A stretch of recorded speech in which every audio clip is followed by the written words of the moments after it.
What's up, Steeler Nation? We're excited to be back for another great week of shows. I am Jay York Football. This is Mic'd Up Sports One. I know it is mock draft season, Michael. I already seen you put out a few. First off, how are you living over there? And I know you're getting excited. This is the most wonderful time of the year for you, I think, since we've been young lads.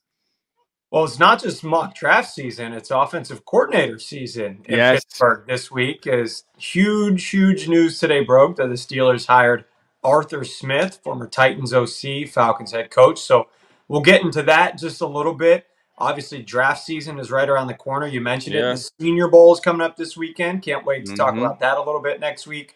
But I'm excited, man. We have some great topics to get into with a great guest today. But first, I know you want to tell everybody a little bit about our support system here at the Sick Podcast. Yeah, we have a partnership over there at Stoney's Beer.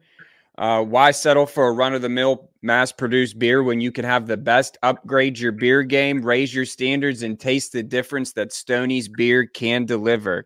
And it delivers, as always, as we always say, and it's brewed in Latrobe. So make sure you grab a Stoney's when you're out, or go online, pick yourself up a case, wherever you get your beer. Make it happen. And then I'm going to need you to go over to City Wheelhouse, where don't drink and drive, though. Set. Yes. No, and not in that order. Not in that order. Still City Wheelhouse, where the bar is set. Tires for all cars and trucks can now be purchased online at stillcitywheelhouse.com. Go see our guys, John and John, over there. We always say it. They're the best in the business. They're Pittsburgh West Coast custom. I have the hoodie here repping, as always, and it is where the bar is set. You're not going to beat their prices, and when financing is available, it's really for all your custom auto needs. They're the best in the Still City, and that's Still City Wheelhouse, so make sure you go check them out.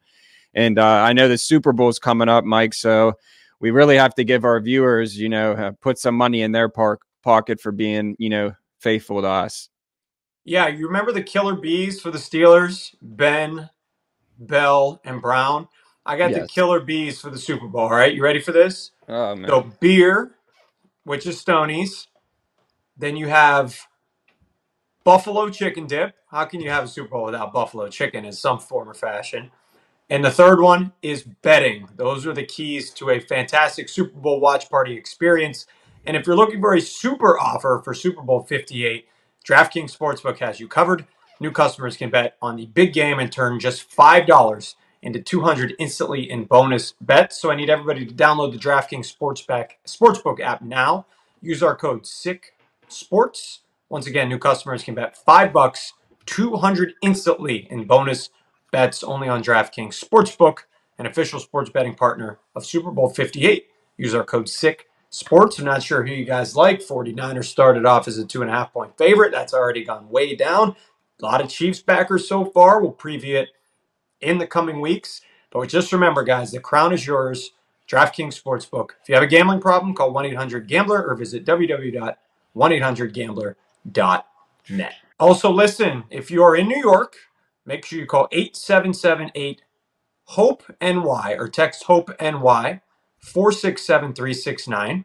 In Connecticut, help is available. If you have a gambling problem, call 888-789-7777 or visit ccpg.org. Make sure you play responsibly, okay? Always. On behalf of Boot Hill Casino and Resort in Kansas, 21 plus age varies by jurisdiction. Void in Ontario. Bonus bets expire 168 hours after issuance. See dkng.com/football for eligibility and deposit restrictions, terms, and responsible gaming resources. All right, that's a tongue twister, but all very important stuff. And we're going to get into some more important stuff with Matt Harmon in a minute. Roll it, Sammy. Turn up your volume. Because you're about to listen to The Sick Podcast. Steelers Crazy. Harris Smith shields. Flacco, Polamalu takes it home. Super Bowl 43. Pittsburgh might be bound for that thanks to number 43. The sickest Pittsburgh Steelers podcast. Sports entertainment like no other. It's gonna be sick. He is a football writer and analyst, of course, for Yahoo Sports, creator of hashtag Reception Perception, the methodology for wide receiver evaluations. We'll love talking to him about that and some of the Steelers receivers. He's here to give his perception on the Pittsburgh Steelers. It's none other than Matt Harmon. Matt, what's up, man? What's going on, boys? Yeah, I appreciate you having me. Good timing to do this show the day the Steelers hire an offensive coordinator. So I'm lucky to be on with you guys. I appreciate you having me. Yeah, man, we're going to get right into that, of course. I'm sure you're familiar with Arthur Smith. His time in Tennessee, not the best time as he kind of flames out in Atlanta with an offense that certainly did not live up to expectations with the likes of Bijan Robinson, Drake London over there. What do you think about the hire? Yeah, listen, I have always had a weird fascination with Arthur Smith and his offense.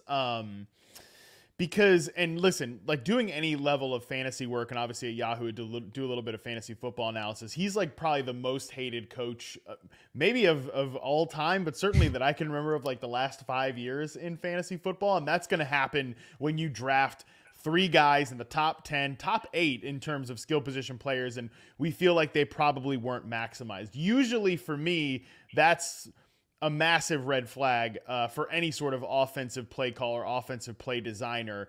That being said, he definitely flamed out in Atlanta, did Arthur Smith, but my thought on the end of that tenure is that I just feel like he kind of lost the plot a little bit. Like there were good ideas to that offense. There were really good bones, in my opinion, of that offense, especially in 2022. Like they were a top 10 offense efficiency wise with Marcus Mariota under center, and Marcus Mariota was not a good quarterback.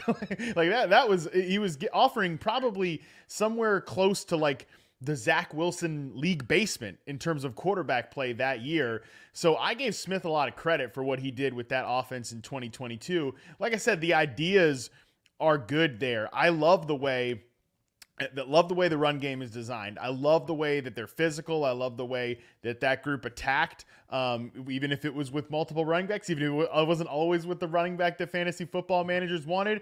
That was still, it wasn't a great run game actually this past year, but especially in 21 and 22, it was generally a very good rushing attack. And in my opinion, what I really like about Arthur Smith's offense is actually the pass game designs. Like my favorite offenses in the NFL take advantage of the middle of the field. They build the pass game off the run game, and that's what Smith's offense has always been really good about. And just final point before you guys take it here, I think that the criticism that Arthur Smith did not use his players, like didn't get the ball to his best players in Atlanta, while that's obviously true, it's not true at all of his tenure in Tennessee. And I think if you're a Pittsburgh Steelers fan, you're hoping that, okay, this guy is he's just not built for the big chair. He's not built to be the head coach, but as simply an offensive coordinator, he can get the job done as long as there is a guy that can inhabit the big chair and tell him like, okay, Arthur, that was a real cute play you designed for the backup tight end or third string running back or whatever, but like we got to feed our guys here, and hopefully Mike Tomlin can be that guy for Arthur Smith, just like Mike Vrabel was. You mentioned the bottom of the quarterback rankings, and we thank you for using Zach Wilson and not Kenny Pickett. However, he did fall in that category, unfortunately.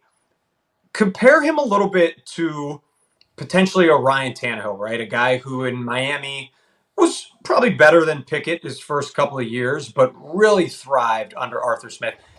Can Arthur Smith take a guy like Pickett and get him to be the player the Steelers need him to be? Or do you think when it comes to Kenny Pickett that he's just never going to be the dude in Pittsburgh or anywhere else? Yeah, I mean, usually guys, like we don't see a team bench a quarterback and you like whatever they want to say it. Like in my opinion, if the guy's healthy and I don't care if you're riding the hot hand with the guy that was your third stringer, usually you just go right back to that rookie quarterback who was your first round, not rookie quarterback, but who was a rookie quarterback last year and was your first round pick. You just go right back to that guy if you have full faith in him. That obviously was not what happened in Pittsburgh, and like right or wrong, that's going to bring up questions and that's going to bring up speculation like we're doing on podcasts right now. So I would say there are parts of Kenny Pickett's game that I don't hate. Like I actually think he's a pretty good out of pocket creation quarterback. I do think he does try to write checks that his arm can't cash. I don't think he has the strongest arm. I don't think he is like, I think when he's playing off script, he can be a pretty good quarterback, but in structure, there are processing issues, there's accuracy issues, but I think a lot of that probably would have been said about Ryan Tannehill. Like, I do think that's an interesting comparison to make. I think Tannehill, you're right, was better in Miami than Pickett has been in Pittsburgh. But really what this offense needs is it needs somebody that's going to take care of the football. That was Desmond Ritter's biggest problem. Like, I know that Arthur Smith got a lot of hate for the toxic groupthink comment that he made when, he's like, yeah, people are just, it's toxic groupthink that's why people are hating on Desmond Ritter or whatever. Well, then he ended up benching the guy. So, like, really what toxic, this is the type of stuff I'm saying, like, he's not made for the big chair. He's not made to be out there at the press conference saying this stuff. But, like, this offense needs a guy who's going to take care of the football and stand in the pocket, like, be comfortable taking big hits and push the ball vertically downfield on play action. That was really where Mason Rudolph was actually pretty good to end the season. I don't know where you guys stand on Mason Rudolph. I was certainly not. Like, I definitely was skeptical, and I rolled my eyes when they're going to Mason Rudolph and they're going to continue to play him. And I don't think he's the answer. I don't really think either of these guys are most likely going to be the answer. But I think whichever one of them can, if that's what they're going to do, they're going to just roll a, Mason Rudolph, Kenny Pickett quarterback competition out. Whichever guy is going to be able to add something with their legs, which you might lean towards Pickett, but then the other side of it, I do think Mason Rudolph's going to be the guy that's going to sit in the pocket and, like, push the ball vertically. And so, like, some sort of Frankenstein between the two of them would probably be the best answer here. Jordan, what's your take on Mason? And I'll give mine quickly, and then I'll kick it back to Matt. I mean, I think I tweeted it out, during the 4-game run. I think that he's the best, was at the time the best on the depth chart. But, I mean, that's not really, you're not really setting your standards too high in that QB room. So, I think that, his ceiling, I mean, he was, when we had Brad Spielberg on, he said that there was a reason why he was QB3. It just happened that, Mitch wasn't working out and he came in and, hey, it was a great run. I'll give it to him, but you can't go into, like I said, the AFC North quarterback. Like you can just go down the list. I mean, it's an AFC in general, AFC North, it doesn't matter. Like, you can't go into the season with those two quarterbacks. Just can't do it.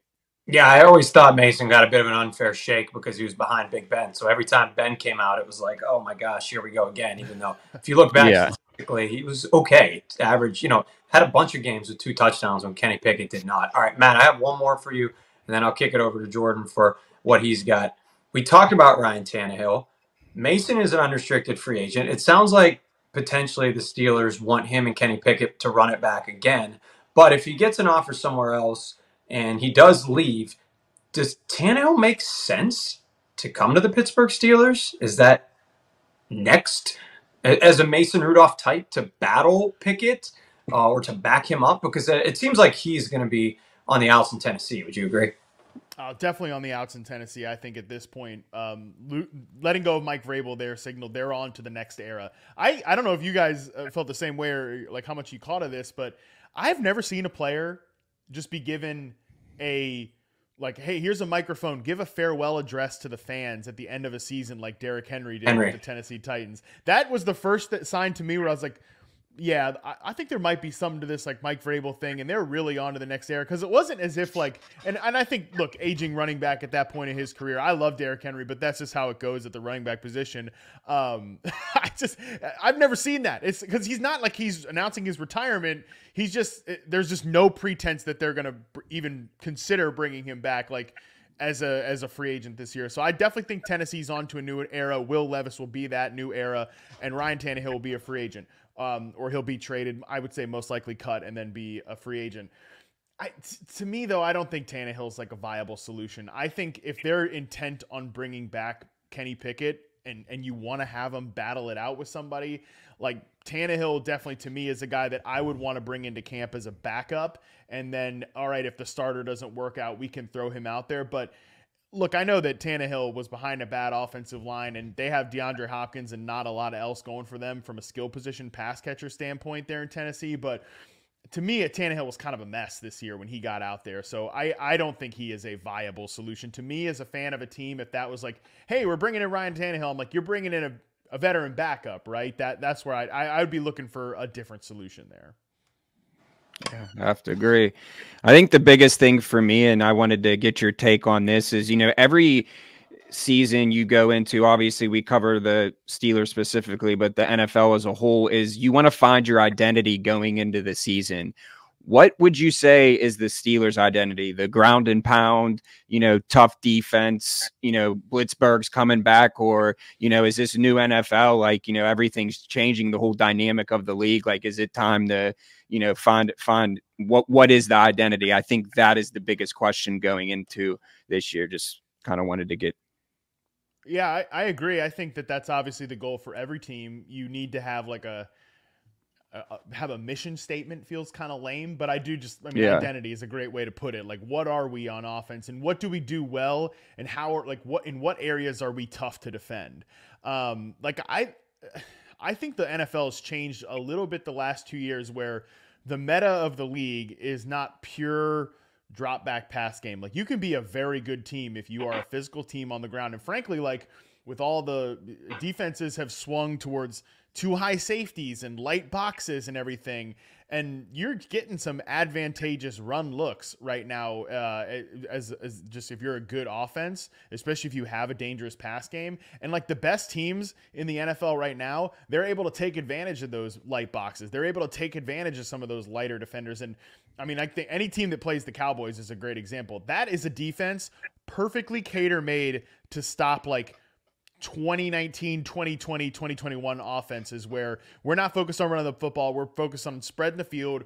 We're attacking the middle of the field from a pass game standpoint, but we're not going to be a physical run team. But you saw teams just demolish Dallas from a defensive standpoint when they could mount physical inside offenses. I mean, the best example right now, and I think this is sort of the team that I think the Steelers could kind of try to emulate. I know they didn't hire somebody off this tree. They hired Arthur Smith, but the Rams, what they did this past year, great example of a team I think being in tune with the league's current meta.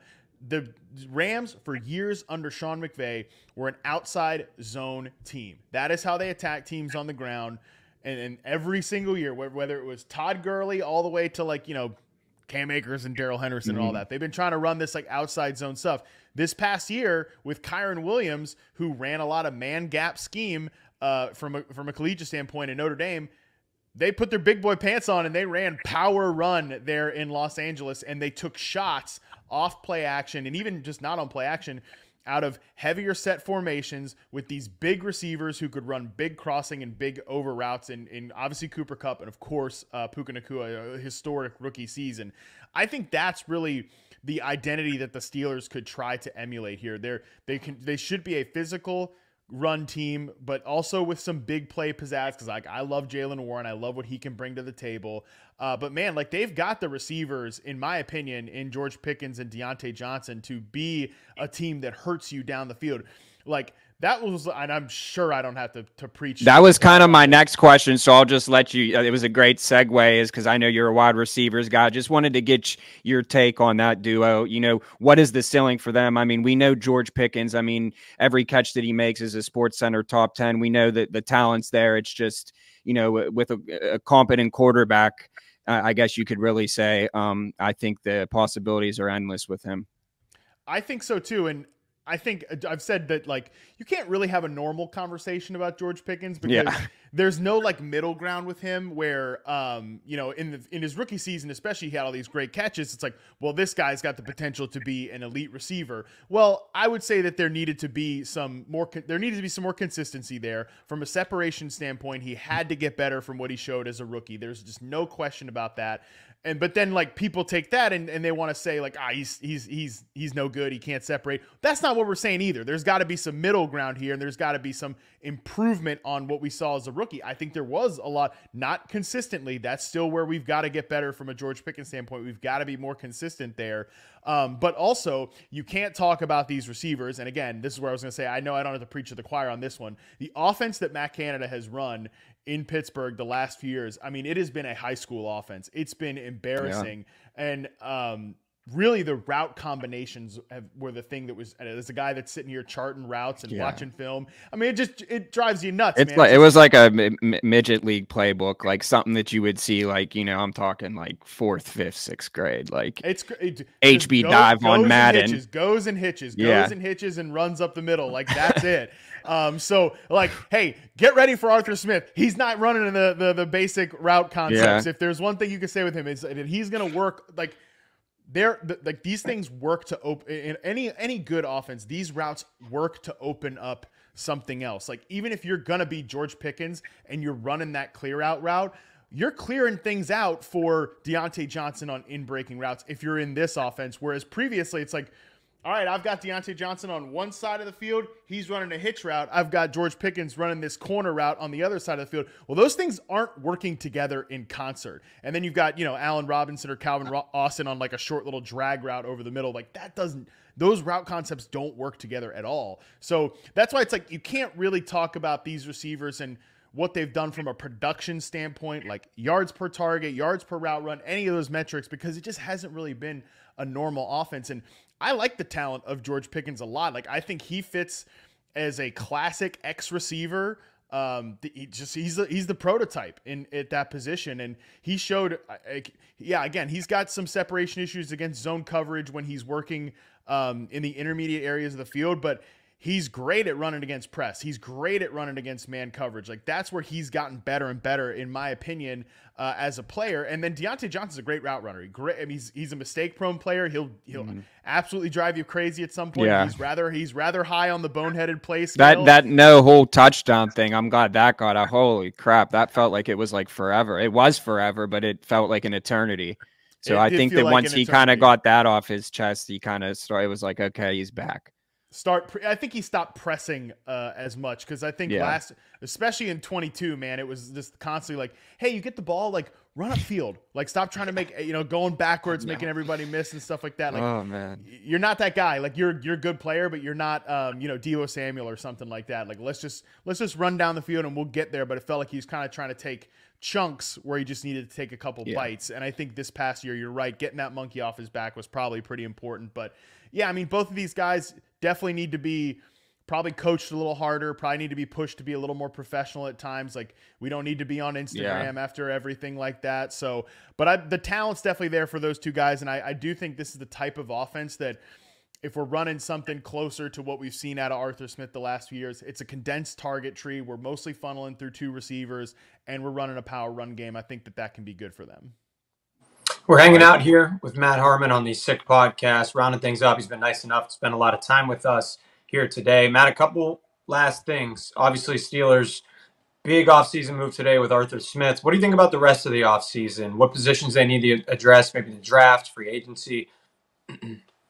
I mean, quarterback obviously is low-hanging fruit, of course. I don't think that running into this season with a Kenny Pickett, Mason Rudolph camp battle, I don't think that can be the answer. I think we've got to find, whether it's Justin Fields or something else. Like, you don't think Kirk Cousins is that a pipe dream?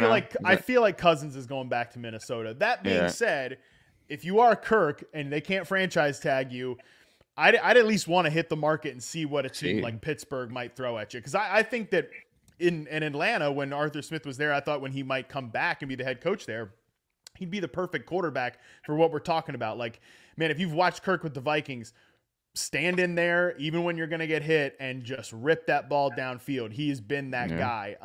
I do think that, again, Justin Fields is the type of guy that I do think would fit well in this offense too. You can do something with the quarterback run game and he'll push it downfield. And I actually think that the way that Justin Fields and DJ Moore had a really great connection this year, running a lot of routes that I think you'll probably see in an offense like this. Like, I think he can be that guy that develops that type of connection with the George Pickens type. I think they would actually work really well together, especially working against man coverage. So that's definitely a possible solution. There's other avenues you can look at as well. But yeah, quarterback to me has to be the thing that you got to focus on. But continuing to build out the offensive line, I think, is another area there too. And we like George Pickens, we like Deontay Johnson. I thought Calvin Austin was an interesting prospect coming into the league. He hasn't necessarily taken the step to be a big time contributor there, but I would like to see them add some receiver depth. But really, to me, on offense at least, focus on the offensive line, maybe add a couple of extra wide receivers just for pure depth purposes there. And then on defense, I think you got to continue to build out the secondary. Cornerback was an issue there outside of Joey Porter, who was really fantastic as a rookie. Shoring up those other spots has to be a priority. All right, we'll get you out of here on this. Tell everybody where they can find you and who wins the Super Bowl. Yeah, appreciate you boys having me. Thank you. Great, of course. And you can find all my stuff. You can find me on social media at @MattHarmon_BYB. You can subscribe to Reception Perception. I will definitely be having a lot of stuff on George Pickens and Deontay Johnson this offseason, receptionperception.com. And I host the Yahoo Fantasy Football Show as well. You can find that wherever you get your podcasts, YouTube, all that type of stuff. And I think the 49ers take the Super Bowl. I mean, I'm going to look like an idiot in a couple weeks for doubting Patrick Mahomes because just the guy's inevitable, man. What can you say? He's out there ruining careers in the AFC. I mean, all these quarterbacks, like, why didn't Lamar win one? Why didn't Josh Allen win one? Why didn't Joe Burrow? Well, why Tua? Yeah, I wonder. The guy wearing 15 in Kansas City and Steve Spagnuolo and Andy Reid and all those guys, that's probably why they didn't win one. Yeah. But anyways, I'm going to look like an idiot for doubting him, but I do think San Francisco is just so talented. I like the way Purdy plays off script as well. I think this is finally the year that Kyle Shanahan exercises some of those Super Bowl demons. Matt Harmon, talented on script or off script as well. Thanks, Matt. Appreciate you, man. Thank you, man. Appreciate you guys. Thank you so much for having me. Keep up the good work. Thanks, man. Yeah, big day, of course, here in Pittsburgh, Arthur Smith, and we learned a lot about him from Matt. Yeah. Obviously studies a lot of tape, broke down what he was able to do really well in Tennessee and what he wasn't able to do so well in Atlanta. So we'll see what version of him we ultimately get. I think my favorite line, and that we're also going to use for the headline of this show, was he said, we're not going to get basic concepts out of Arthur Smith. We're not going to get basic shit that we got with Matt Canada out of Arthur Smith. So that should at least excite the people out there. I know initially I wasn't over the moon about this. Yeah, it wasn't my first pick. It wasn't. I wanted to draw Johnson. I wanted maybe a Kubiak from San Francisco. I like kind of these quarterback whisperers because it's clearly the most important position in the NFL. And clearly the Steelers do not have a great one right now. But Smith is an improvement over Canada. So at the end of the day, we can at least be happy about that. Yeah, I agree. And I think it's Steelers Twitter's like in an uproar because, everyone was like, like he doesn't, quarterback. He's just run. Well, that's good for the running game because you do know that when you have a good running game, it opens up the passing game. That's just true. That's football. Yep. But I think that you got to give the guy a chance before you kick him out of town. There, it's already, and new scenery. Like I said, I think that he said it best. He maybe wasn't fit for head coach, but he could be a successful OC. So we'll see. Yeah, I'll say enough of the Kenny Pickett excuses. I don't care if they hired, a rock to be the offensive coordinator this season. If he comes out and struggles, it's on him. It's not on the coordinator anymore. Yeah. So I don't want to hear fire Arthur chants late in the season. Pickett is bad because I think it'll fall more on the quarterback than the OC. And I think what people need to understand too is I want everyone on the Steelers 53-man roster practice. I want everyone to thrive, but at the end of the day, we have to evaluate what's going on the field. Honestly, it would be a dream come true if Kenny Pickett just goes crazy and the Steelers win the Super Bowl, but I just inevitably don't see that happening. So we need to get a veteran quarterback. We need to get something to click. Maybe Munchak will be coming back. We'll be doing a breaking show on that here soon. You never know. Yeah, and like you said, we're talking about the player, not the person. We love you, Kenny. Come on the show. I know it's not the easiest offseason. I'm not sitting here begging you. I know you know Jordan. So all of our listeners out there, if you want to hit the subscribe button, you might get Kenny Pickett at some point. I'm just throwing it out there as long as he hasn't listened to our podcast over the past few months. All right. Hey, as always, it's been a great time. Thank you again, Matt Harmon, Yahoo Sports, Mic'd Up Sports One. Go check out all his mock drafts. I'm Jay York Football. It's been great as always. Shout out to our partners over at DraftKings, Steel City Wheelhouse, and Stoney's Beer. And we'll be back end of the week with another great show breaking down Steelers.